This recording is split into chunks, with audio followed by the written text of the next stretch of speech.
Oggi abbiamo presentato il Giro d'Italia Under 23 che toccherà il Veneto con due meravigliose tappe, una sui monti della Lessigna e una nella pedemontana vicentina che toccherà i comuni di Rosà e di Marostica.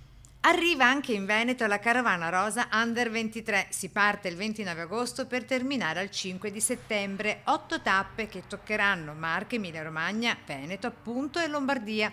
Il percorso è in gran parte confermato, a cominciare dalla partenza prevista dalle Marche da Urbino per celebrare i 500 anni dalla morte di un'icona del Rinascimento come Raffaello. Carovana rosa dunque nel binomio che coniuga sport e cultura nel segno della rinascita, è il caso di dire vista la similitudine con la promozione del citato periodo storico. Penso che sia un gran bel segnale che il mondo del ciclismo lancia a tutto il mondo dello sport e alla nostra comunità veneta con la voglia di ripartire e uno sguardo di fiducia per il futuro. Veneto da sempre tra le regioni più ciclistiche d'Italia, con 12.500 atleti veneti tesserati, 5.400 operatori sportivi ed oltre 450 società sportive venete affiliate alla Federazione Ciclismo Italiano. È uno sport che interpreta perfettamente i valori dei veneti e non è un caso che tanti veneti siano vicini al ciclismo e siano appassionati di ciclismo.